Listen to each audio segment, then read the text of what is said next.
বন্ধুগণ, জামাত ইসলামী গত 11ই এপ্রিল থেকে আজকে 25শে এপ্রিল পর্যন্ত সারা দেশব্যাপী গণসংযোগ পালন করছে।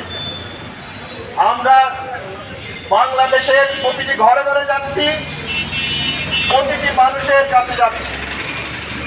আমরা ইসলামের যে সমহান দাওয়াত, সেই দাওয়াত প্রতিটি মানুষের কাছে পৌঁছে দিচ্ছি। সুপ্রিয় সাথী ও বন্ধুগণ, আমরা দুটি পর্যায়ে নিজেদের জীবন পরিচালনা করি।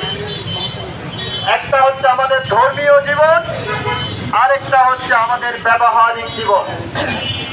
ধর্মীয় জীবনে আমরা নামাজ, রোজা, হজ এগুলো পালন করে থাকি, আর ব্যবহারিক জীবনে আমাদের চাকরি, ব্যবসা, বাণিজ্য এইগুলা আমরা পরিচালনা করে থাকি। আমরা যখন মসজিদে নামাজ পড়তে যাই, তখন মসজিদের ইমাম যেভাবে রুকু সিজদা করে আমরা সেইভাবে রুকু সিজদা করে থাকি।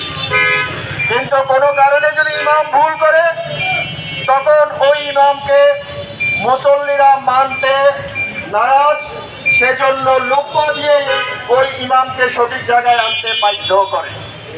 সুপ্রিয় জনতা, সুপ্রিয় বন্ধুগণ, সেই আমরা যারা নামাজ পড়ি, মসজিদ থেকে বের হয়ে এমন কিছু নেতৃত্বের পিছনে আমরা ছুটে চলি যারা এদেশকে দুর্নীতির শেষ পর্যায়ে নিয়ে গিয়েছে, যারা এদেশকে ধ্বংসের শেষ পর্যায়ে নিয়ে গিয়েছে।